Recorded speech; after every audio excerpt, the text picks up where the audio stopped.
எல்லார் வீட்லேயும் கிருஷ்ண ஜெயந்திக்கு பலகாரங்கள் செய்ய ஸ்டார்ட் பண்ணியிருப்பீங்க. அப்போ லிஸ்ட்டில் இந்த முறுக்கையும் ஆட் பண்ணிக்கோங்க. இதோட டேஸ்ட்டு ரொம்ப ரொம்ப சூப்பராக இருக்கும். ரொம்ப கிறிஸ்பியாகவும் இருக்குங்க. இப்போ இதை பண்ணுறதுக்கு மிக்ஸி ஜாரில் 1 கப் அளவுக்கு நைஸ் அவல், 1/2 கப் அளவுக்கு பொட்டுக்கடலை சேர்த்து ஃபைன் பவுடரை அரைச்சி வச்சுக்கோங்க. 2 கப் அளவுக்கு அரிசி மாவை நல்லா சலிச்சுக்கோங்க. நான் வீட்டில் அரைச்ச அரிசி மாவு தான் எடுத்திருக்கேன்.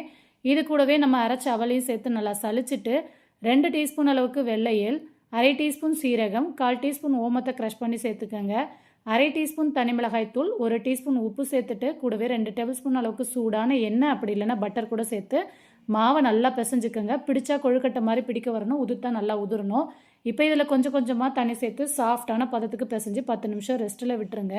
10 நிமிஷம் கழித்து முறுக்கச்சில் மாவு சேர்த்து பட்டர் ஷீட்டில் இந்த மாதிரி முறுக்கை ரெடியாக பிழிஞ்சு எடுத்து வச்சுக்கோங்க.